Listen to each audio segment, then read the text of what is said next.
The salt spray kissed my face the moment I stepped out of the beat-up Subaru, a damp, clinging welcome to Oakhaven. Maine in late October wasn't exactly postcard material unless your postcards featured perpetual grey skies, and fog so thick it felt like you could chew it. This place wasn't just remote, it felt forgotten, huddled against the jagged coastline, as if bracing against an indifferent sea.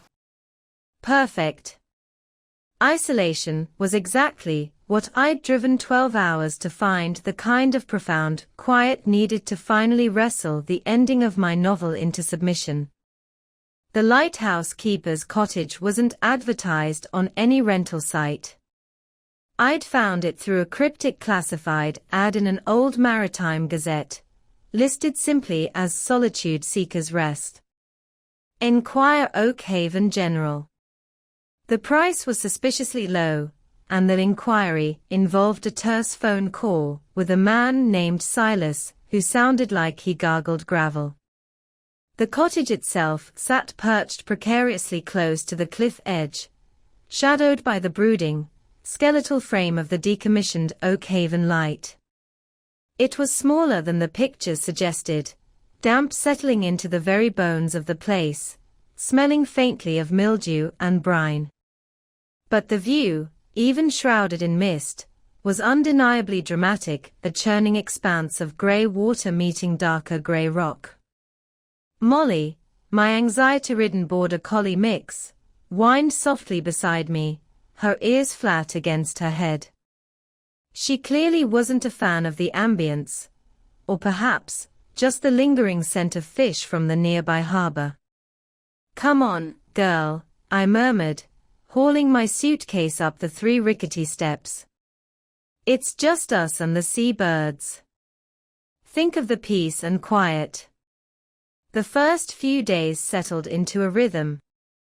Wake before dawn, brew coffee strong enough to strip paint, write until noon, walk Molly along the treacherous cliff paths, keeping her on a very short leash, then back to the keyboard until the fog outside deepened into an impenetrable twilight.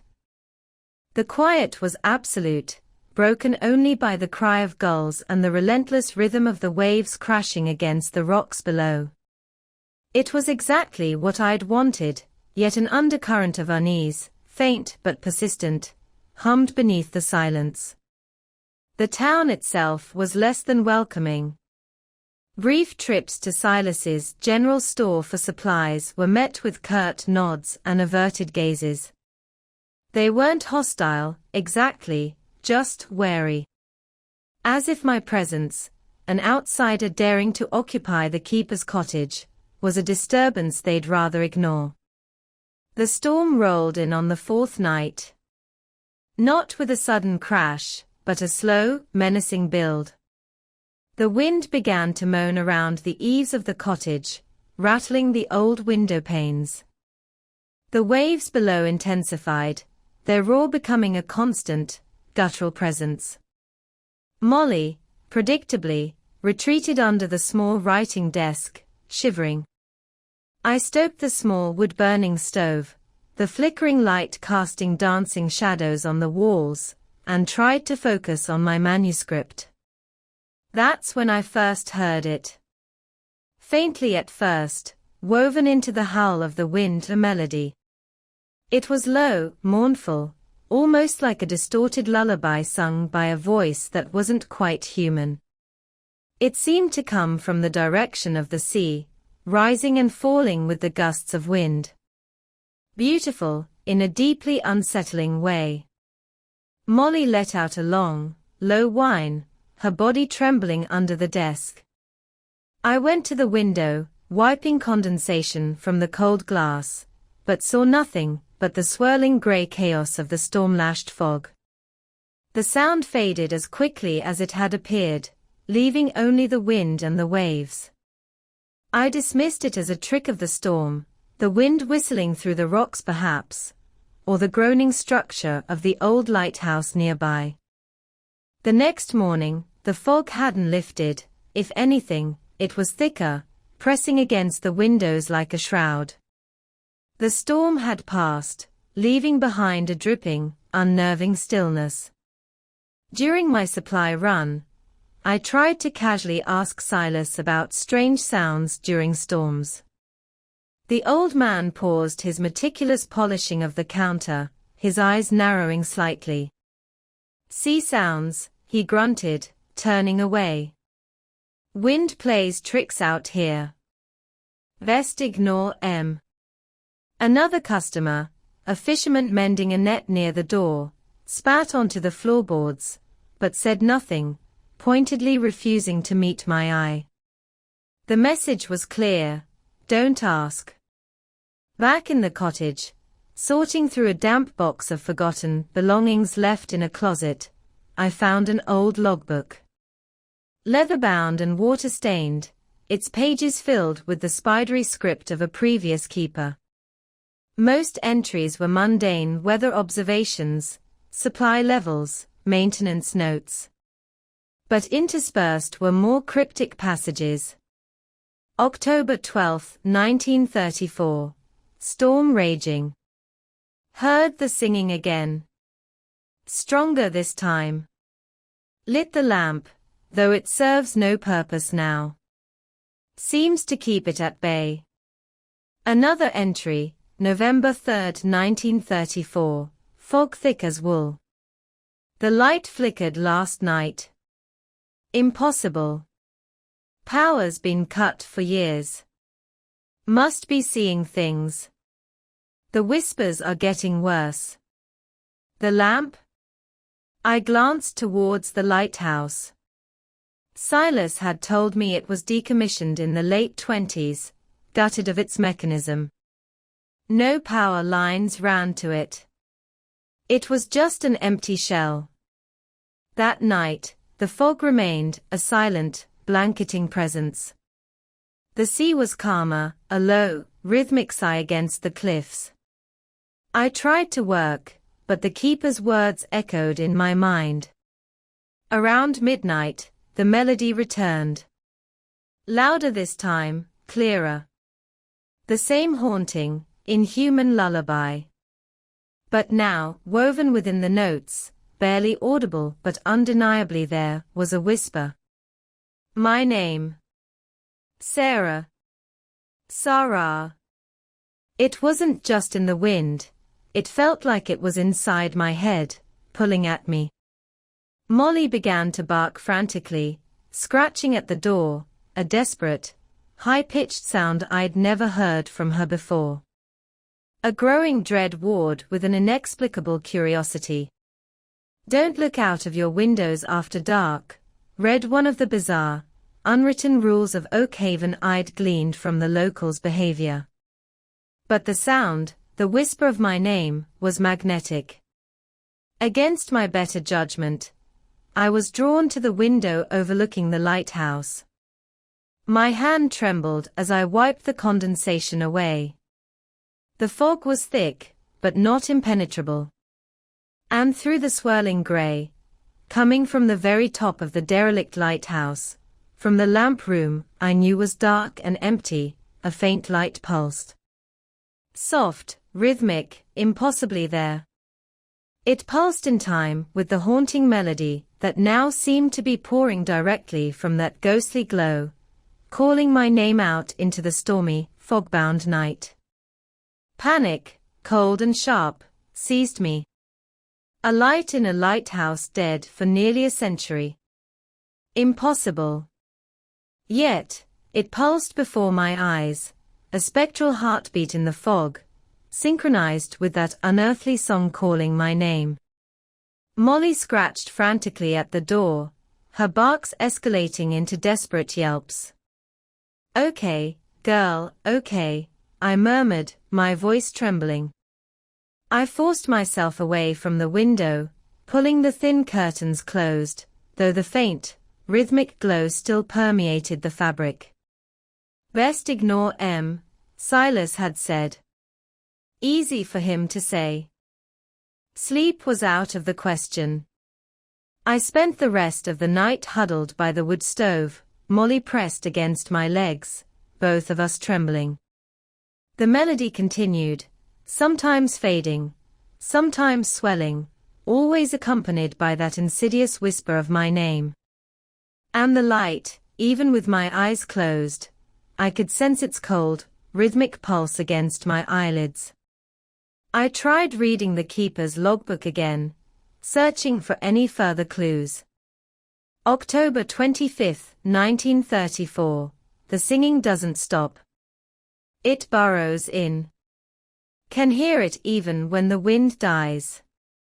Saw shadows moving by the rocks at low tide. Tall, too tall. Another entry, barely legible, December 1, 1934. Barricaded the lamp room door. Can't risk it getting in. Or out. God help me. Barricaded. What was he trying to keep out? Or in? Just before dawn, the singing and the light abruptly ceased. The sudden silence was almost as deafening as the previous night's haunting chorus. Exhausted, I drifted into a fitful sleep filled with images of swirling fog, empty eyes, and a pulsing, malevolent light. When I woke, sunlight streamed through the gaps in the curtains. The fog had finally broken, revealing a crisp, clear autumn day. The sea glittered under a pale blue sky. It felt like waking from a fever dream. But the logbook was still open on the table, Molly was still subdued, huddled in her bed, and the memory of the light and the song felt chillingly real. I needed answers. Ignoring the gnawing fear, I decided to investigate the lighthouse itself. Stay here, girl, I told Molly, firmly closing the cottage door behind me. The lighthouse stood about 50 yards away, a stark silhouette against the bright sky. Its stone base was slick with sea spray and green algae. A heavy, rust-corroded iron door barred the entrance. I hadn't expected it to be unlocked, but surprisingly, after a hard shove, it groaned open on protesting hinges, releasing a gust of cold, stagnant air. Inside, darkness enveloped me. My phone's flashlight beam cut through the gloom, revealing a circular stone chamber. Dust motes danced in the light. A spiral staircase, wrought iron and treacherous with rust, clung to the curved wall, ascending into the shadows above. The air was thick with the smell of decay, salt, and something else, something metallic, like old blood. Hesitantly, I began to climb. Each step echoed unnervingly in the confined space. Cobwebs brushed against my face. Halfway up, I saw them scratches etched deep into the stone walls. Not random marks, but frantic, desperate gouges, as if someone had tried to claw their way out or in. Reaching the top, I found myself in the watch room, just below the lamp room. Empty, save for debris and the droppings of seabirds that must have found entry through broken panes higher up. Another door, wooden this time, clearly newer than the iron one below, blocked the final ascent to the lamp room. And just as the logbook described, it was heavily barricaded from this side. Thick wooden planks were nailed crudely across it, reinforced with rusted metal strips. Why would the keeper barricade the door from the inside if he was trying to keep something out? Unless he was trying to keep something in. Trapped with it. A wave of nausea washed over me. I needed to get out. As I turned to descend, my flashlight beam swept across the floor, catching something wedged between the floorboards near the barricaded door. It was a small, tarnished silver locket, shaped like a clam shell. Curious, I pried it loose. It sprang open in my hand. Inside, faded and creased, were two miniature portraits. On one side, a young man with solemn eyes, the keeper, perhaps, from his youth. On the other side, a woman. Dark hair, hauntingly familiar eyes. It took me a moment, my breath catching in my throat.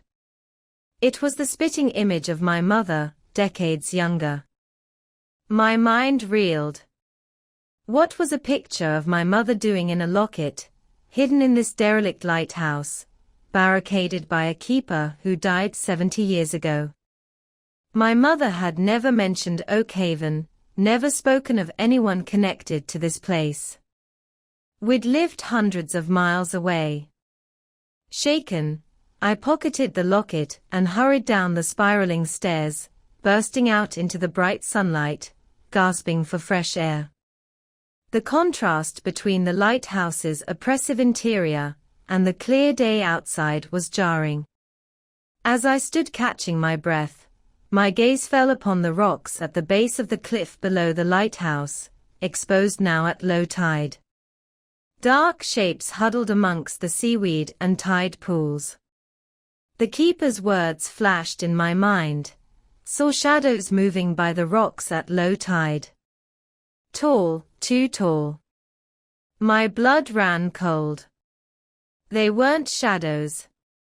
They looked like figures, unnaturally tall and thin, draped in what looked like tattered, dark seaweed, standing motionless, facing the sea. Or were they facing the lighthouse? Before I could get a clearer look, they seemed to melt back into the landscape, becoming indistinguishable from the dark, wet rocks. Had I imagined it? Or were they the reason the keeper barricaded himself in? Back in the dubious safety of the cottage, the locket felt heavy in my pocket. My mother. Here. It made no sense. I spent the rest of the day in a haze, unable to write, unable to shake the image of the locket, or the figures on the rocks. The connection felt impossible, yet undeniable. As dusk approached, the familiar tendrils of fog began to creep back in from the sea, swallowing the coastline, enveloping the lighthouse, isolating the cottage once more. The sense of dread intensified with the gathering gloom. I knew the night would bring the singing, the light, the whispers. But now, it felt personal. Whatever haunted Oakhaven, whatever tragedy unfolded in that lighthouse decades ago, it somehow involved my family. And I had a sickening feeling that I hadn't just stumbled upon an old mystery. I had walked right into its heart. Tonight, I wouldn't just be listening to the haunting melody. I felt like it would be singing directly to me, pulling me towards a truth I wasn't sure I wanted to uncover. Panic, cold and sharp, seized me. A light in a lighthouse dead for nearly a century. Impossible. Yet, it pulsed before my eyes, a spectral heartbeat in the fog, synchronized with that unearthly song calling my name. Molly scratched frantically at the door, her barks escalating into desperate yelps. "Okay, girl, okay," I murmured, my voice trembling. I forced myself away from the window, pulling the thin curtains closed, though the faint, rhythmic glow still permeated the fabric. "Best ignore M," Silas had said. Easy for him to say. Sleep was out of the question. I spent the rest of the night huddled by the wood stove, Molly pressed against my legs, both of us trembling. The melody continued, sometimes fading, sometimes swelling, always accompanied by that insidious whisper of my name. And the light, even with my eyes closed, I could sense its cold, rhythmic pulse against my eyelids. I tried reading the keeper's logbook again, searching for any further clues. October 25, 1934. The singing doesn't stop. It burrows in. Can hear it even when the wind dies. Saw shadows moving by the rocks at low tide. Tall, too tall. Another entry, barely legible, December 1st, 1934. Barricaded the lamp room door. Can't risk it getting in. Or out. God help me. Barricaded. What was he trying to keep out? Or in? Just before dawn, the singing and the light abruptly ceased. The sudden silence was almost as deafening as the previous night's haunting chorus. Exhausted, I drifted into a fitful sleep filled with images of swirling fog, empty eyes, and a pulsing, malevolent light. When I woke, sunlight streamed through the gaps in the curtains. The fog had finally broken, revealing a crisp, clear autumn day. The sea glittered under a pale blue sky. It felt like waking from a fever dream. But the logbook was still open on the table, Molly was still subdued, huddled in her bed, and the memory of the light and the song felt chillingly real. I needed answers. Ignoring the gnawing fear, I decided to investigate the lighthouse itself. Stay here, girl, I told Molly, firmly closing the cottage door behind me. The lighthouse stood about 50 yards away, a stark silhouette against the bright sky. Its stone base was slick with sea spray and green algae. A heavy, rust-corroded iron door barred the entrance. I hadn't expected it to be unlocked, but surprisingly, after a hard shove, it groaned open on protesting hinges, releasing a gust of cold, stagnant air. Inside, darkness enveloped me. My phone's flashlight beam cut through the gloom, revealing a circular stone chamber. Dust motes danced in the light. A spiral staircase, wrought iron and treacherous with rust, clung to the curved wall, ascending into the shadows above. The air was thick with the smell of decay, salt, and something else, something metallic, like old blood. Hesitantly, I began to climb. Each step echoed unnervingly in the confined space. Cobwebs brushed against my face. Halfway up, I saw them scratches etched deep into the stone walls. Not random marks, but frantic, desperate gouges, as if someone had tried to claw their way out or in.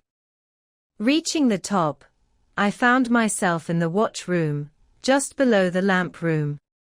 Empty, save for debris and the droppings of seabirds that must have found entry through broken panes higher up. Another door, wooden this time, clearly newer than the iron one below, blocked the final ascent to the lamp room.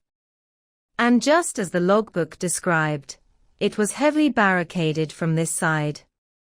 Thick wooden planks were nailed crudely across it, reinforced with rusted metal strips.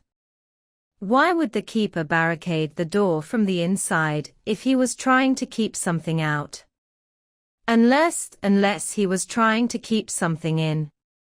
Trapped with it. A wave of nausea washed over me. I needed to get out. As I turned to descend, my flashlight beam swept across the floor, catching something wedged between the floorboards near the barricaded door. It was a small, tarnished silver locket, shaped like a clam shell. Curious, I pried it loose.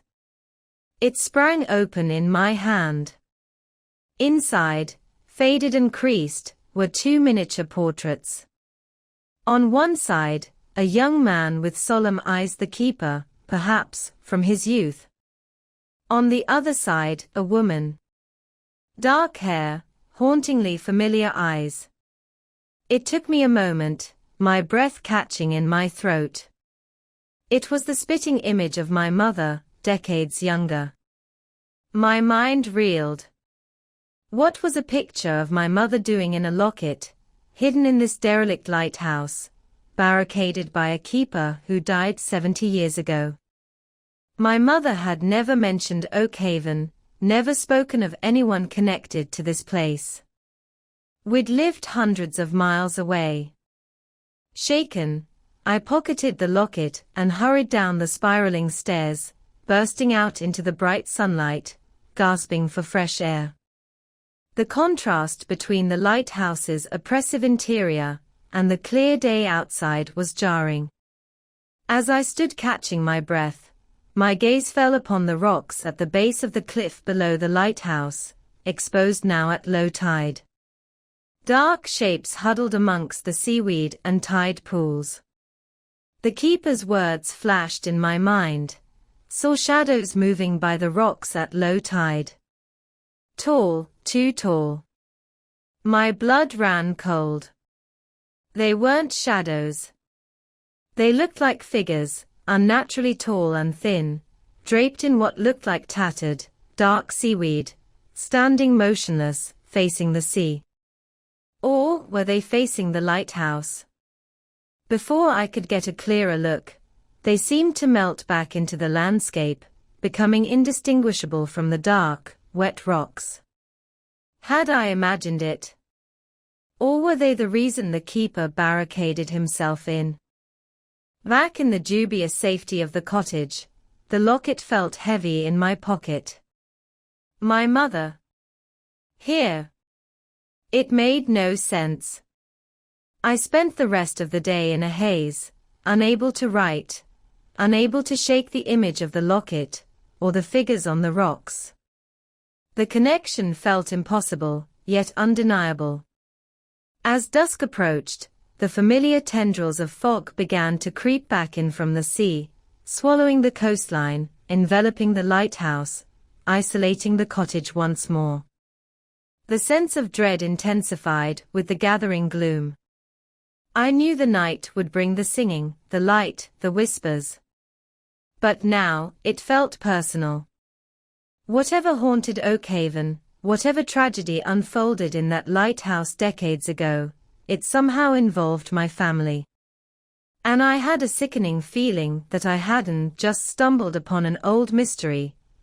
I had walked right into its heart.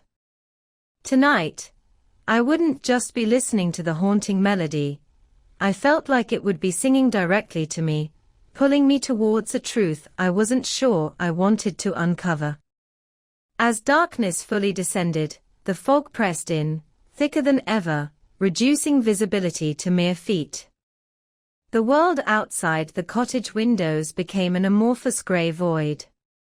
Inside, the fire crackled, a small bastion against the encroaching chill and gloom, but it did little to dispel the heavy sense of anticipation. Molly remained unusually quiet, curled tightly in her bed, occasionally emitting a low, guttural growl directed at the window. Around 10 p.m., it began. The low, mournful melody drifted through the fog, seemingly closer this time, more insistent.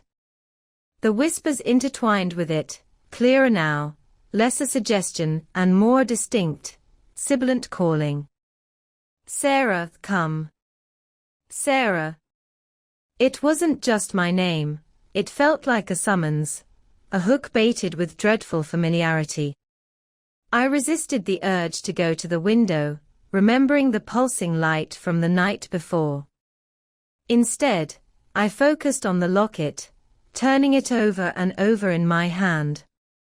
The young woman in the portrait, my mother, stared back, her expression melancholic, almost resigned. How could she be connected to this place, to that keeper, to this haunting? Driven by a desperate need for understanding, I retrieved the keeper's logbook again. Perhaps I'd missed something. I scanned the later entries, many blurred by water damage or faded with time. January 5, 1935. She came again. Stood outside the door in the fog. Singing. Calling. Doesn't understand she can't come in. Doesn't understand what she is now. She. Who was she? Was he referring to the woman in the locket? My mother. But the dates were impossible. My mother wasn't even born until the 1950s. Another entry caught my eye, scribbled frantically near the end of the book. March 18, 1935, the bargain holds. It takes, but it gives. Light demands a toll. Can't let her go. Can't let her stay. Bargain.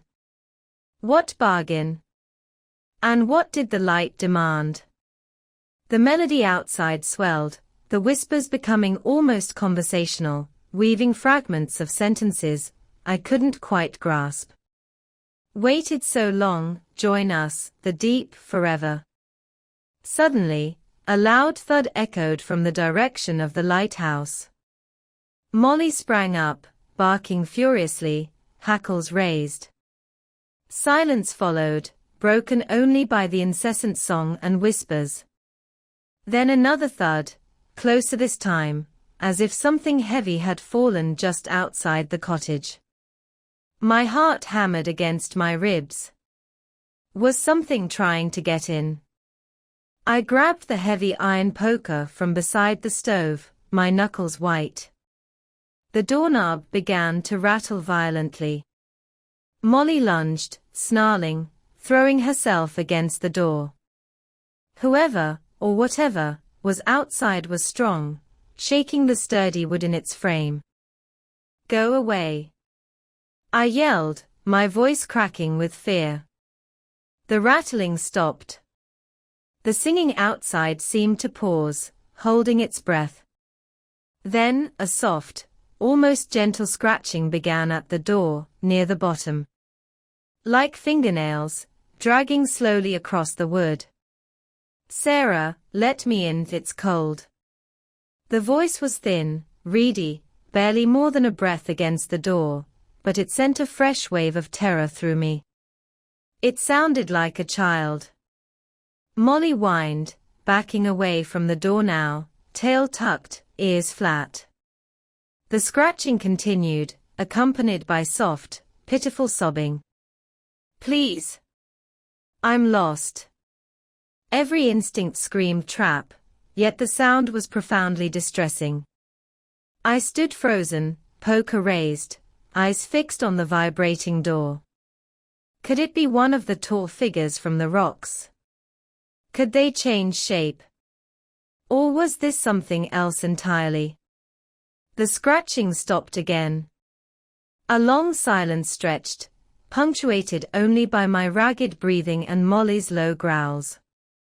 Then, the singing resumed, but different. No longer distant, it felt like it was right outside the door, layered, choral, dozens of those inhuman voices blending into a terrifying harmony. And amidst the chorus, a new sound of faint, rhythmic tapping against the window pane nearest the door. Tap. Tap. Tap. I couldn't help it. My gaze flickered towards the window. Through a small gap where the curtain didn't quite meet the frame, I saw it. Not a face, but pale fingers, unnaturally long and thin, tapping rhythmically against the glass. As I watched, mesmerized in horror, the fingers curled slightly, beckoning. The pull was almost irresistible. The song, the whispers, the beckoning fingers, they promised something. An answer. Release. Oblivion. The locket felt suddenly cold in my hand. The bargain holds. It takes, but it gives. What had the keeper bargained for? What had he given? And what had he received in return? With a surge of adrenaline fueled by sheer terror, I acted. I lunged towards the window, yanking the curtain fully closed. I shoved the heavy writing desk against the door, wedging it tight. The tapping stopped. The choral singing outside intensified, swelling into a furious, discordant shriek that seemed to shake the very foundations of the cottage. It wasn't a song of mourning anymore, it was a song of rage. Molly howled, a long, mournful sound that mirrored the tempest outside. I backed away, heart pounding, poker still gripped tightly. Whatever lurked in the Oakhaven fog, it knew I was here. It knew my name. And it wanted in. The fragile peace I had sought was shattered, replaced by the terrifying certainty that I was besieged by something ancient, hungry, and somehow, inexplicably, tied to my own bloodline through the image in a tarnished silver locket. The night was far from over, and the barricaded door felt terrifyingly inadequate. The furious shrieking outside the cottage lasted for what felt like hours, a cacophony of inhuman rage pressing against the thin walls. The wood stove sputtered and died, unnoticed, as I remained rigid, back pressed against the far wall, poker held before me like a talisman. Molly stayed close, a low growl rumbling constantly in her chest. Eventually, as the first hints of grey began to lighten the oppressive fog, the unearthly chorus subsided, not abruptly, but fading slowly, reluctantly, back into the moan of the wind and the sigh of the waves. Silence, heavy and fraught, descended. Exhaustion warred with adrenaline. I didn't dare move until the weak, watery sunlight confirmed the arrival of dawn. Cautiously, I peered through a tiny gap in the curtains. The fog was still present, but thinner now, visibility extending perhaps 20 yards. There was no sign of movement, no pale fingers tapping, no shadowy figures. Hesitantly, I nudged the desk away from the door. It scraped loudly in the quiet. Taking a deep breath, I unlatched the door and pulled it open a crack. Nothing but damp, cold air greeted me. Stepping outside, Molly glued to my side, I scanned the immediate area. The ground near the door was disturbed, mud churned up, but there were no discernible footprints, only strange, swirling patterns, as if something without feet had writhed there. And pressed into the damp wood of the door itself, near the bottom where the scratching had been, were deep gouges, not like animal claws, but thinner, sharper, like shards of glass had been dragged across it. Whatever had been trying to get in was not merely a phantom of the storm. The locket felt like a lead weight in my pocket. The image of my young mother, inexplicably linked to this desolate, haunted place, demanded explanation. The keeper's frantic logbook entries, the barricaded lamp room, the bargain he mentioned, it all pointed towards a desperate struggle against something terrifying. And the figures on the rocks, were they connected to the voice at the door? To the singing? I couldn't stay locked in the cottage, waiting for night to fall again. I needed information, and the only potential source was the town, specifically Silas. Steeling myself, I leashed Molly, grabbed the locket and the logbook, and headed towards the village, the lighthouse looming silently behind me, a watchful, empty eye socket against the grey sky. The walk to Oakhaven felt different today. The fog muted the landscape, turning familiar shapes into uncertain silhouettes. The silence felt watchful. When I pushed open the door to the general store, the bell jangling loudly, Silas looked up from behind the counter, his usual impassivity momentarily replaced by surprise, perhaps even suspicion. "Morning," I said, trying to keep my voice steady. "Need a few things." As I gathered items: coffee, flashlight batteries, more wood for the stove, I tried to gauge his mood. He remained silent, watching my movements.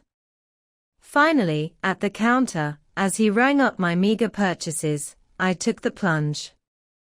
"Silas," I began, my hand hovering over the locket in my pocket. "Last night, during the storm, I heard things. Singing. And I saw." I hesitated, unsure how much to reveal. I saw a light. Up in the lighthouse. Silas froze, his hand halfway to the cash register drawer. He didn't look at me, his gaze fixed on some indeterminate point past my shoulder. Wind plays tricks, he repeated, his voice flatter, harder than before. Fog plays tricks.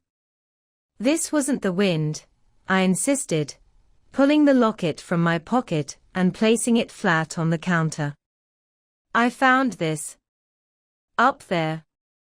In the watch room, below the barricaded door. Silas's eyes snapped down to the locket. For a fraction of a second, I saw raw shock, maybe even fear, flash across his weathered features before the mask slammed back down. He stared at the locket, then slowly, deliberately, met my gaze. His eyes were cold, hard chips of granite.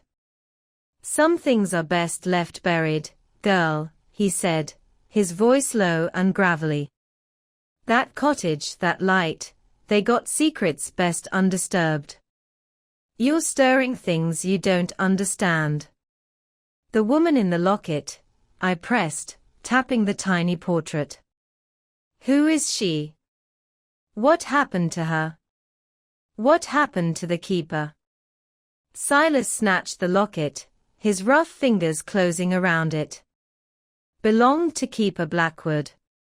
Lost at sea, he was. Same storm that took his wife. He shoved the locket back across the counter towards me. She drowned. Fell from the cliffs. Tragic. His explanation felt rehearsed, hollow. The logbook says otherwise, I countered, holding up the water-stained journal. It talks about a bargain. About barricading the lamp room. About her coming back, singing, calling. Silas's face darkened, anger replacing the wariness. Old man went mad with grief, he spat. Seeing things. Hearing things. Wrote down nonsense. That book ought to be burned. He leaned closer across the counter, his voice dropping to a harsh whisper. You keep digging, you won't like what you find. That singing, that light, it ain't meant for the living. It calls things from the deep. Things that take. You leave it be, you hear. Get your supplies and go back to that cottage, and when your time's up, you leave Oakhaven and don't look back. His vehemence was chilling. He knew more, far more, than he was letting on. He wasn't just warning me, he was threatening me. But his fear, poorly concealed beneath the anger, told me more than his words. Whatever happened here, whatever my mother's connection, it was deeply entwined with the lighthouse, the singing, and something dangerous that came from the sea. I gathered my purchases, the logbook, and the locket, my mind racing. Silas watched me, his eyes narrowed slits. As I reached the door, he spoke one last time, his voice barely audible. The tide comes in fast. Don't get caught on the rocks. It wasn't advice. It was another warning, heavy with unspoken menace. Leaving the store, the fog felt colder, the silence more profound. Silas's fear, his cryptic warnings, only solidified my resolve. I wouldn't leave. I couldn't. Not until I knew the truth about the woman in the locket, the light in the tower, and the terrible secret Oakhaven was so desperate to keep buried. But as I walked back towards the cliffs, the image of those tall, dark figures on the rocks at low tide resurfaced, and Silas's final words echoed. Don't get caught on the rocks. The investigation had just become infinitely more dangerous. Returning to the cottage, Silas's barely veiled threats echoed louder than the crashing waves. He wasn't just a superstitious old man, he was actively guarding a secret, terrified of what my questions might unleash.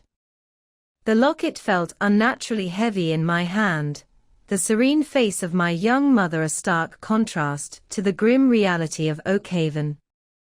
I placed it on the table next to the keeper's logbook, the two objects radiating a silent, intertwined mystery. Molly greeted me with anxious whines, nudging my hand, sensing my fear. I mechanically added wood to the stove, the simple task a grounding ritual against the swirling confusion. Silas had said the keeper's wife drowned, fell from the cliffs. But the logbook spoke of her returning, singing, calling at the door. Doesn't understand what she is now.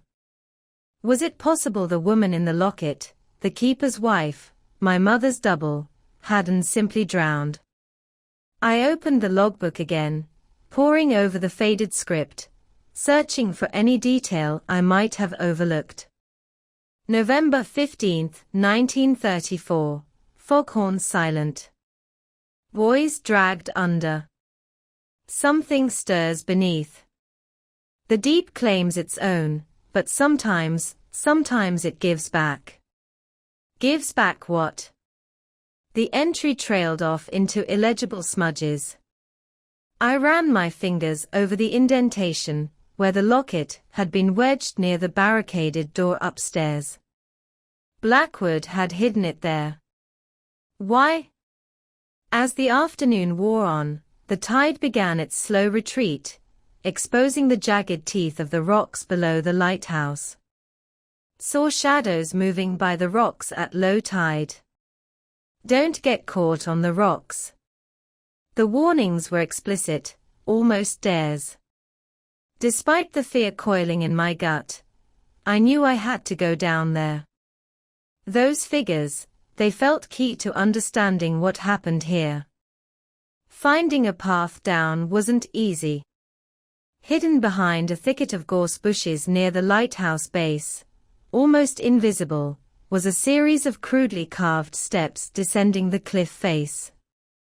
They were steep, slippery with damp moss, and parts had crumbled away, demanding treacherous leaps over churning water below. Molly whined pitifully from the cliff top, unwilling to follow. "Stay," I commanded, my voice tight. The air grew colder, saltier, as I descended. The roar of the waves was immense, vibrating through the rock. Reaching the bottom, I found myself on a narrow stretch of black, volcanic rock littered with tide pools and thick swathes of dark, rubbery seaweed. The lighthouse loomed above, its shadow stretching across the treacherous terrain. I scanned the area where I thought I'd seen the figures earlier. Nothing but rocks and kelp. Carefully, I picked my way across the slippery surface, heading towards the base of the lighthouse cliff. The rocks here were different, unnaturally smooth in places, scarred with deep, parallel grooves, like something immense had been dragged across them repeatedly. And carved into the cliff face itself, half hidden by seaweed, were symbols. Not letters, but complex, swirling patterns, disturbingly familiar. They mirrored the strange symbols I'd seen etched faintly around the locket's clasp, the ones I'd dismissed as mere decoration. Following the carvings, I discovered a narrow fissure in the rock, almost a sea cave, its entrance choked with kelp and debris. A fetid stench emanated from within, the same rank odor I'd smelled in the lighthouse basement, but stronger, mixed with the low-tide smell of decay. Holding my breath, I peered inside. My phone light barely penetrated the gloom, but I could make out shapes, organic shapes, piles of bones, mostly fish and seabirds, but among them, unmistakably, were larger ones. Humanoid. Rib cages, femurs, skulls with jaws locked in silent screams, all coated in a thick, slimy residue. Nausea forced me back. This was a charnel house, a feeding ground. Was this where the keeper's wife? Where others? My blood ran cold. As I stumbled back from the fissure, my foot caught on something half buried in the sand and seaweed. It was a boot. Old, leather, waterlogged, but relatively intact. And sticking out of it was the unmistakable shape of a human foot bone. Suddenly, a low sound vibrated through the rock beneath my feet. A deep, resonant hum, almost subsonic. It wasn't the waves. It was coming from the sea, or perhaps from beneath the rocks themselves. At the same moment, the wind shifted, carrying a faint melody, the same haunting lullaby from the lighthouse, but this time, it felt like it was rising from the water all around me. The tide comes in fast. Silas's warning slammed into my mind. I looked back towards the crude steps. The water level was noticeably higher. Waves were already beginning to crash over rocks that had been exposed moments before. Panic surged. I started scrambling back, slipping on the wet kelp. That's when I saw them. Emerging not from the sea cave, but rising silently from the deeper water beyond the rocks. 3 figures.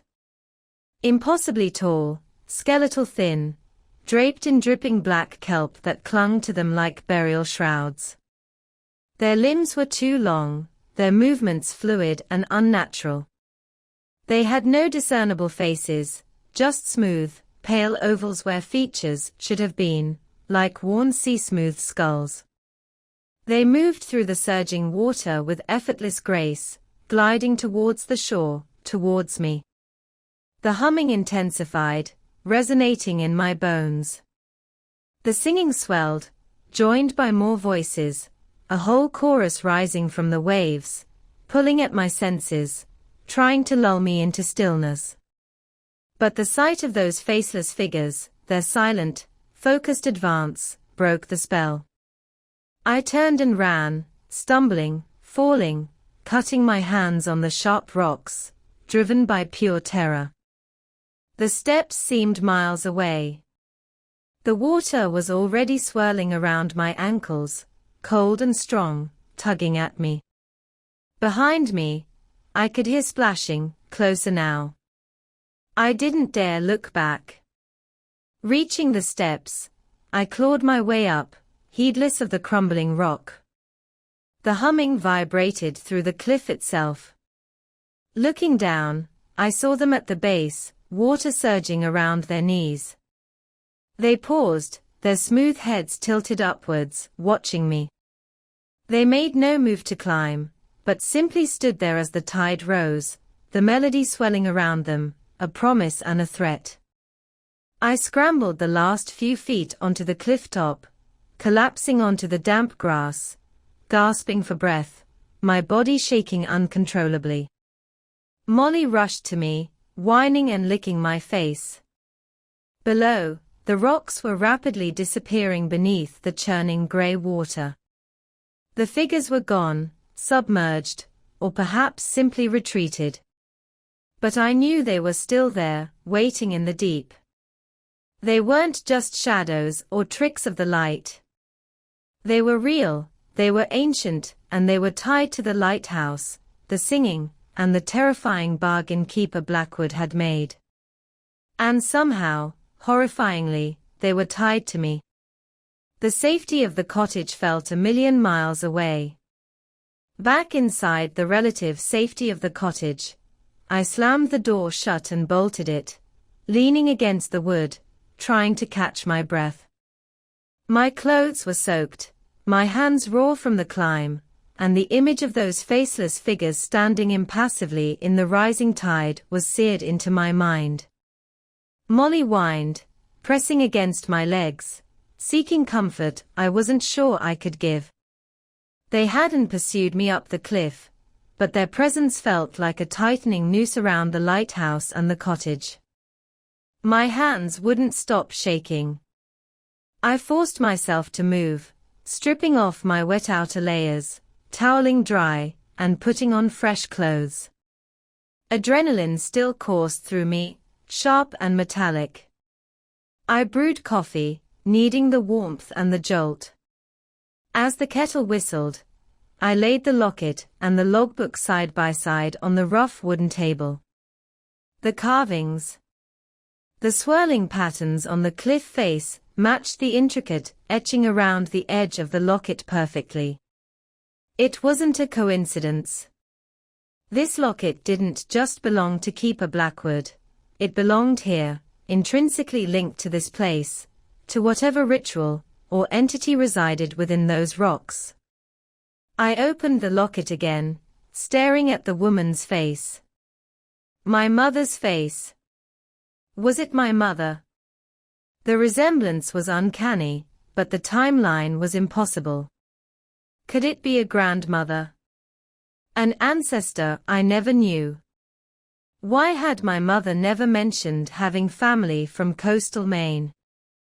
I turned back to the logbook, desperate for a connection. I scanned the pages again, comparing the script to the carvings. Nothing matched directly, but the frantic energy in some of the later entries, the way the letters sometimes devolved into jagged lines, felt reminiscent of the sharp, swirling patterns on the rock and locket. Light demands a toll. What toll? The bargain holds. What bargain? I found an entry dated shortly after the one mentioning the shadows on the rocks. December 20th, 1934, full moon. Spring tide. The humming is unbearable. It comes from below now, from the cave. She sings with them. Doesn't know her own voice. Must keep the lamp lit. It's the only thing that answers. The only thing that holds the bargain. Full moon. Spring tide. The cave, the charnel house I'd discovered. She sings with them. And the lamp, the impossible light I'd seen. It answers. Answers what? Holds what bargain? My head throbbed. Was the light a beacon, a power source, or a prison? The keeper wrote he barricaded the lamp room door. Was he trying to protect the light, or contain it? Or contain her? I checked the tide chart Silas kept tacked near the store's door, a habit I'd picked up, just from being near the coast. Tonight was a new moon, the tide's less extreme than a full moon spring tide, but the principle remained. The figures appeared at low tide, near the cave. The singing intensified with the darkness and the fog. Whatever this was, it was intrinsically linked to the sea, the light, and the cycles of nature. Silas's fear felt different now. Less like guarding a town secret, more like the terror of a jailer afraid his monstrous prisoner might escape. It calls things from the deep. Things that take. He wasn't just talking about people disappearing, he was talking about things actively hunting. The child's voice at the door, the pale fingers tapping, were they lures? Manifestations sent by the figures on the rocks. Nightfall came far too quickly. The fog rolled back in, thick and suffocating. I built up the fire, checked the batteries in my flashlight, and found a rusty hatchet among the firewood, a pitiful weapon, but better than nothing. The poker felt more substantial. I couldn't just wait here. The answers, the connection to my mother, lay in that lighthouse, specifically in the barricaded lamp room. Around 9 p.m., the melody began, soft at first, a melancholic hum threading through the fog. Molly instantly retreated under the desk, emitting low, fearful growls. The whispers followed, slithering into the silence. Sarah, join, free. This time, the words felt clearer, more seductive. Free from what? Steeling myself, I grabbed the flashlight, the poker, the logbook, and the locket. Stay, Molly. Guard the house, I whispered, though my voice lacked conviction. Opening the cottage door felt like stepping into another world. The fog swirled, muffling sound, distorting shapes. The air was unnaturally cold. The singing seemed to come from all directions now, wrapping around me, pulling me towards the lighthouse. The iron door groaned open. Inside, the oppressive darkness and the stench of decay felt even stronger than before. My flashlight beam cut a nervous path up the spiral stairs.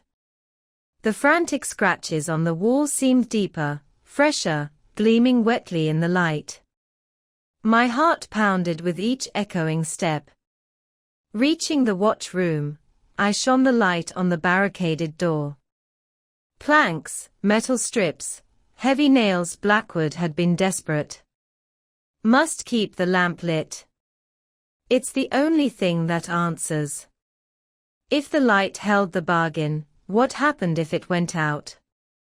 Or if it couldn't be lit? I approached the barricade, running my light over its crude construction. Was he trying to keep something from reaching the lamp? Or keep whatever the lamp summoned in the lamp room? Between two of the thickest planks, near the bottom, was a small gap, barely an inch wide. Enough to see a sliver of darkness beyond. Kneeling down, holding my breath, I shone the flashlight beam into the gap. For a second, I saw nothing but darkness and dust. Then, something moved within the beam's edge. A flicker. I adjusted the angle. And saw an eye staring back. Not human. Large, milky white, reflecting the flashlight beam with a horrifying, vacant intensity. It wasn't just an eye. It was attached to something huddled in the far corner of the lamp room, something pale and indistinct in the narrow beam. As I watched, frozen in terror, the eye blinked, slow and deliberate. And from beyond the door, amplified by the confined space, a voice whispered, thin and dry as rustling leaves, "You shouldn't have come back." It wasn't the singing voice, not the child's voice, not the whispers. It was the voice of the keeper. Keeper Blackwood. Still here. Still trapped. And not alone. The keeper's voice, dry and ancient, echoed in the cramped watch room, seeming to come both from behind the barricaded door and from the very stones around me. You shouldn't have come back. It wasn't angry, just filled with an immense, weary sorrow. I scrambled backwards, dropping the flashlight. It rolled across the floor, its beam spinning wildly, momentarily illuminating the vacant eye behind the planks, before settling on the opposite wall. My heart felt like it was trying to beat its way out of my chest. Blackwood. I whispered, my voice hoarse. Keeper Blackwood. Is that you? Silence. Only the distant sigh of the waves and the faint, ever-present singing from the fog outside. I retrieved the flashlight, my hand shaking so badly the beam jittered. Keeping it trained on the gap in the barricade, I forced myself to speak again. What happened here? The woman in the locket, your wife. Is she in there with you? A low chuckle, like stones grinding together, emanated from behind the door. Wife? Oh yes, wife of a sort. She is bound. As am I, bound to the light. Bound by the bargain. What bargain? I pleaded, taking a hesitant step closer. What does the light demand? Silas said things come from the deep. The deep always takes, the voice rasped. Always hungry. But the light, it bargains. Offers solace. A reflection. Preservation of a kind. But it demands payment. A toll. The vacant eye shifted slightly in the gap, seeming to focus on me. It demands connection. Warmth. Life. Preservation. Reflection. My mind flashed to the locket, the impossible image of my mother. Could the light somehow copy? Preserve an image? The woman in the locket, I said, my voice trembling. Is she a reflection? Is that why she looks like? I couldn't finish the sentence. Clever girl, Blackwood whispered. Saw her, did you? On the rocks. She comes when the tide falls. Sings the song. Tries to remember. Tries to lure others to pay the toll. The eye vanished from the gap, then reappeared. She cannot rest. Not while the lamp demands. Lure others. Like the child at my door last night. The fingers tapping. Aspects. Reflections. Echoes pulled from the deep. Lures for the lonely. The light feeds on connection, on memory. It takes pieces, builds its song. A horrifying understanding began to dawn. The light wasn't just a beacon or a prison, it was a parasitic consciousness, feeding on life, memory, perhaps even souls, using reflections of lost loved ones as bait. And the keeper, Blackwood, was trapped with it, perhaps even part of its mechanism now. His wife, not drowned, but taken, transformed, her reflection now one of the singers, one of the lures. How do I stop it? I asked, gripping the poker tighter. How do I free her? Free you. The eye behind the planks widened, the milky surface swirling. Stop it. The voice was suddenly sharp, filled with a frantic energy that hadn't been there before. Cannot stop it. The bargain must hold. If the light fails, if the connection breaks, the deep will reclaim everything. It will rise. What will rise? Them. The single word was a guttural shriek, filled with primal terror. At the same moment, the singing outside swelled dramatically, the volume multiplying, the chorus becoming a deafening wall of sound. And from below, from the spiral staircase, came a new noise, a wet, slapping sound, echoing upwards. Something was climbing. Blackwood's voice turned desperate, frantic. Go. Leave now. It comes. They sense you. The light, it called them. It needs the toll. Leave. The slapping sound grew louder, closer. It wasn't footsteps, it was heavier, wetter, like wet sacks being dragged up the iron steps. Panic surged through me. Trapped between whatever was ascending the stairs and the entity barricaded in the lamp room. I shot my light down the stairwell. Shadows danced, but I couldn't see clearly. The slapping was interspersed with a low, gurgling sound. I looked back at the barricaded door. Free him. Free her. Could breaking the bargain, extinguishing the light, be the answer? Or would it unleash something worse, as Blackwood claimed? If the light fails, the deep will reclaim everything. The thing on the stairs was only one level below now. I could hear its ragged, liquid breathing. I had seconds to decide. Risk facing the unknown horror climbing towards me, or risk breaking the barricade, confronting the keeper and the light, and potentially unleashing the fury of the deep. My eyes fell on the hatchet I'd tucked into my belt earlier. Crude, but heavy. I looked at the barricade, then back towards the stairwell. The gurgling was just below the opening. Blackwood's eye watched me from the gap, wide with terror. "Don't break the seal," he shrieked. But his terror felt directed as much at what was coming up the stairs as at me. With a strangled cry, more of desperation than courage, I swung the hatchet. Not at the stairs, but at the thickest wooden plank barring the lamp room door. The hatchet bit deep into the old, weathered wood of the barricade, sending splinters flying. The impact echoed unnaturally loud, momentarily drowning out the wet, climbing sounds from the stairwell and the frantic whispers of Keeper Blackwood behind the door. "No. Foolish girl. Don't."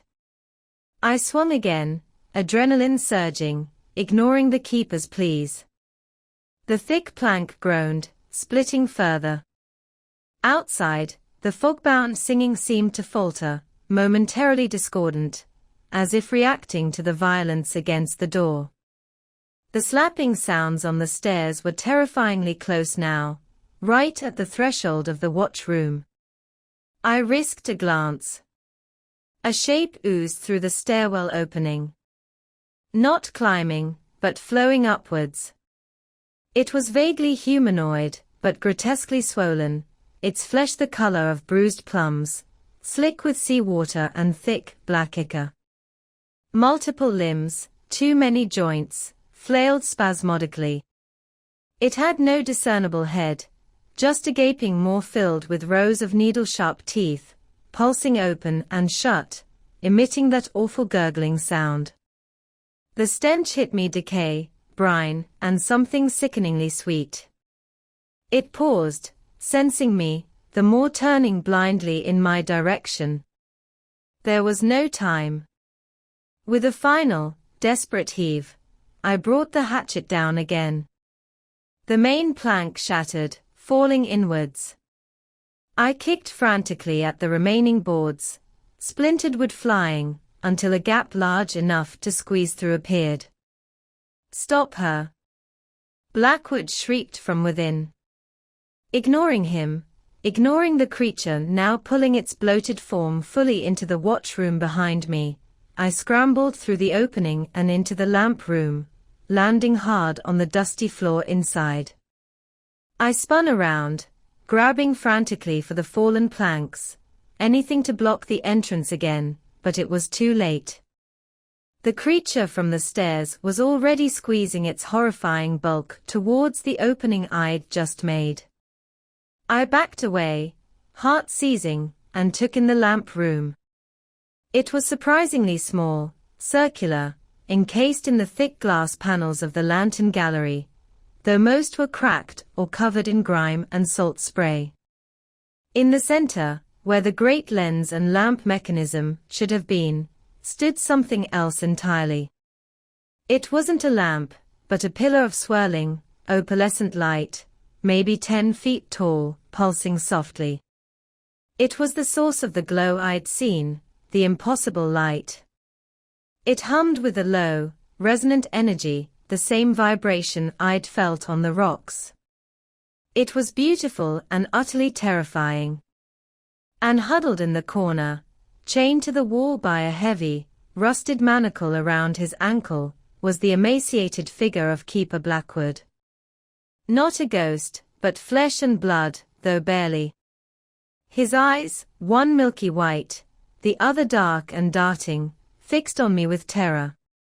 Beside him, almost blending into the shadows, was another figure, chained similarly, a woman, pale, skeletal, her dark hair obscuring her face, rocking silently back and forth.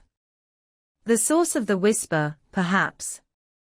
"You've doomed us all," Blackwood croaked, rattling his chain. "You broke the seal. The creature from the stairs forced its way through the broken barricade, its multi-jointed limbs scrabbling, the more snapping. It ignored Blackwood and the woman, its eyeless attention fixed solely on the pillar of light. It let out a gurgling shriek, almost of ecstasy, and began to drag itself towards the pulsing column. "What is that thing?" I stammered, pressing back against the cold glass panels. "The deep," Blackwood moaned. "One of them. Called by the light. Come to feed. Come to join." As the creature reached the pillar, it didn't attack it, but seemed to merge with it. Its grotesque form dissolved into shimmering particles, absorbed into the opalescent glow. The light pulsed brighter, the humming intensified, and the singing outside reached a fever pitch. The pillar seemed to swell, colors swirling within it like captured galaxies. I could see fleeting images within the light, faces, places, fragments of memory, drawn not just from Blackwood and the woman, but perhaps from all the souls bound here. The locket in my pocket grew intensely hot.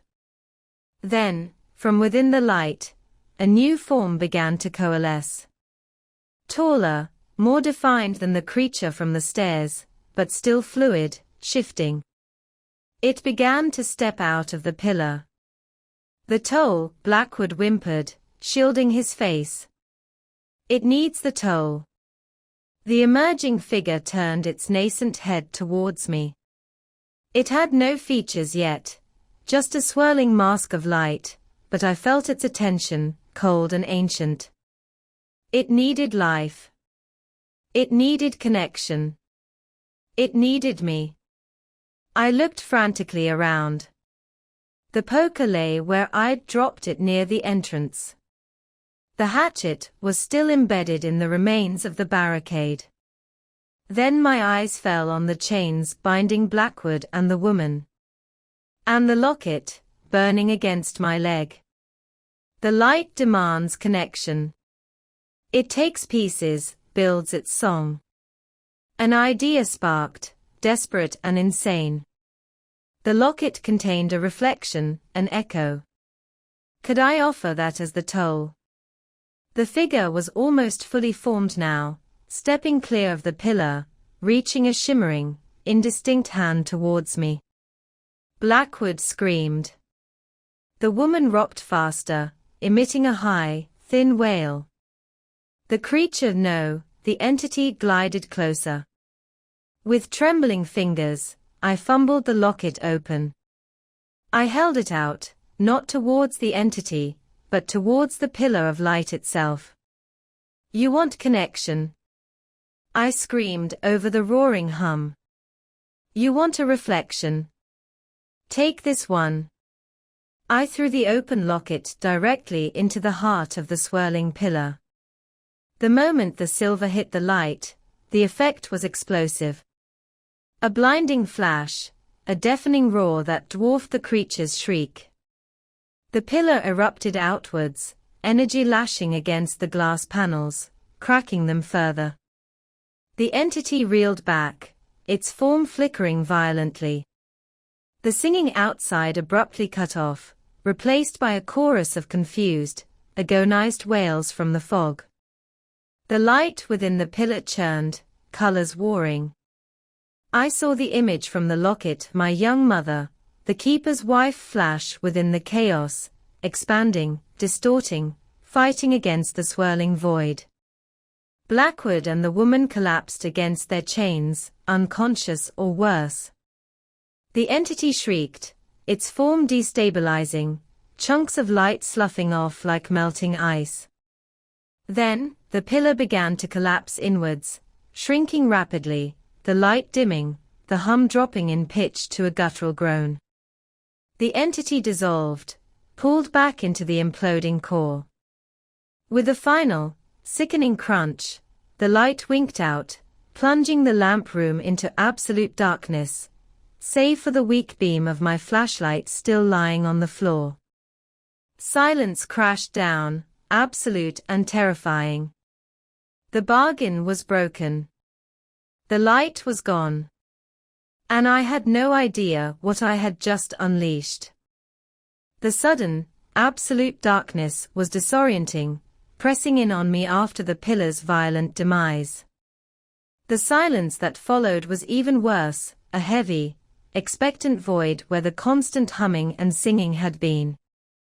Only the ragged sound of my own breathing and the frantic thumping of my heart broke the stillness.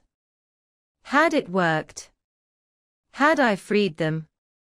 Or had I, as Blackwood hysterically warned, doomed everyone? My flashlight lay on the floor near the shattered barricade, casting a weak, erratic beam across the dust and debris. I scrambled towards it, my hand closing around the cool metal. The light felt pitifully inadequate against the profound darkness that now filled the lamp room. I swept the beam around. Keeper Blackwood and the pale woman slumped against the wall, motionless in their chains. Their chests weren't rising. Whether they were dead or simply in some deep state of unconsciousness, I couldn't tell, and I didn't dare get close enough to check. The chains binding them seemed ancient, fused to the stone breaking them was beyond my ability right now. If the light fails, the deep will reclaim everything. It will rise. Blackwood's terrified words screamed in my memory.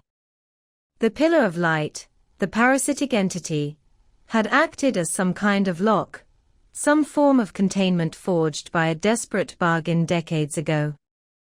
By destroying it with the locket and echo, a reflection it couldn't resist, I had broken that bargain. The confused, agonized wails I'd heard from the fog suggested the connection to whatever lurked out there had been severed, or at least violently disrupted. But had I simply unlocked a larger cage? I had to get out of the lighthouse. Now. I retrieved the poker, its weight feeling slightly more reassuring than the hatchet still embedded in the broken door frame. The path lay back down the treacherous spiral staircase. But the bloated creature, the thing Blackwood called the Deep, had come up those stairs. Was it the only one? What else lingered in the lightless depths below? Steeling myself, I moved towards the broken barricade, shining the flashlight beam into the watchroom beyond. Empty. Thank God. I carefully squeezed back through the opening I'd made, my ears straining against the silence. The wet, slapping sounds of the creature's ascent were gone, but the memory made my skin crawl. I backed towards the stairwell opening, flashlight beam pointed downwards into the abyss. Nothing moved. The air felt heavy, stagnant. Taking a shallow breath, I began my descent, testing each rusted iron step before putting my full weight on it. The silence was absolute, amplifying every tiny scrape of my boots, every rustle of my clothes. Halfway down, a step groaned loudly under my weight, and I froze, heart leaping into my throat. I swept the light around frantically. Nothing. Just the oppressive curve of the stone walls and the seemingly endless spiral below. Reaching the ground floor felt like emerging from a tomb. The main chamber was as dark and silent as I'd left it. I hurried towards the heavy iron door, fumbling with the latch in my haste. It scraped open, revealing not the welcoming grey of dawn, but the same impenetrable wall of fog that had swallowed the coast. And the silence persisted. No wind, no waves, just an unnerving, muffled stillness. Where were the agonized wails I'd heard when the light imploded? Had they simply stopped? Or had they been silenced? I stepped out onto the damp ground surrounding the lighthouse base, pulling the heavy door shut behind me, though I knew it offered little real protection. The cottage was barely visible through the fog, a faint, blurry shape 50 yards away. Safety. Molly. I started towards it, moving as quickly and quietly as I could. That's when I heard it. Not singing, not whispering, not the wet slapping from the stairs. It was a sound I hadn't heard before, low and guttural, resonating through the fog from the direction of the cliffs, the direction of the sea. A deep, resonant moan, filled with an ancient, fathomless hunger. It wasn't loud, but it seemed to vibrate in the air, in the ground, in my very bones. It was closer than the singing had ever felt. I froze, straining to pinpoint the direction. It came again, longer this time, a sound of immense pressure and slow, inevitable movement. Like stones grinding together deep underwater, or the world itself groaning in its sleep. Was this it? Was this the deep, reclaiming its territory now that the light, the bargain, was broken? Another sound joined the first, a faint, rhythmic thump, thump, thump, like a colossal heartbeat, echoing softly from the same direction. The moan rose in pitch slightly, becoming almost a guttural chant, words indistinct, but filled with a terrible, alien resonance. I abandoned all pretense of quiet and ran, stumbling through the fog towards the cottage. The moaning and the rhythmic thumping seemed to follow, not speeding up, but maintaining a steady, relentless presence behind me. Reaching the cottage, I threw open the door, slammed it shut, bolted it, and shoved the desk back against it with trembling arms. Molly was a frantic ball of fur, barking and whining, scratching at the wood. "It's okay, girl, it's okay," I panted, kneeling beside her, though my words lacked any conviction. The moaning outside grew louder, closer. The thumping became a palpable vibration through the floorboards. Whatever was out there, it wasn't staying by the cliffs. It was coming. The light was gone, the bargain broken, and the ancient, hungry deep was stirring from its slumber, drawn towards the shore, drawn towards the last vestiges of warmth and life huddled in a crumbling cottage on the edge of the world. I was trapped, the fragile barrier of the cottage door seeming utterly meaningless against the immensity of the sound now engulfing us. The deep, guttural moaning outside wasn't just sound anymore. It was a physical pressure against the cottage walls, against my eardrums. The rhythmic thump, thump, thump resonated through the floorboards, vibrating up my legs, shaking the very structure around us. Dust sifted down from the ceiling beams. A cup rattled off the edge of the small kitchen counter and shattered on the floor. Molly, abandoning her frantic barking, pressed herself flat against the floorboards beneath the desk, emitting a continuous, high-pitched whine of pure terror. The air grew intensely cold, the kind of damp, penetrating chill that sinks into your bones. Frost began to spiderweb across the inside of the window panes, despite the dying embers in the stove. The fog outside seemed to darken, pressing against the glass not just as mist, but as something tangible, pulsing faintly in time with the heartbeat thumps. "It's looking for the connection," I thought, a fragment of Blackwood's frantic warnings surfacing. "It needs the toll. The light, the anchor, the bargain all gone." Now, whatever lurked in the deep was searching, drawn by the lingering psychic residue of the broken connection, or perhaps simply drawn by the raw presence of life in its proximity. Drawn to me. The moaning shifted, resolving into indistinct, multilayered syllables, an ancient, alien language that scraped against my mind. It felt less like communication, and more like the grinding of tectonic plates, immense, indifferent, and utterly destructive. The thumping grew louder, closer, seeming to come from just beyond the cottage walls now, shaking the small building with each impact. Plaster cracked overhead. The heavy desk I'd wedged against the door began to inch inwards, scraping loudly against the floorboards with each vibrating thump. "No, no, no," I whispered, grabbing the poker again, though I knew it was useless against whatever colossal force was approaching.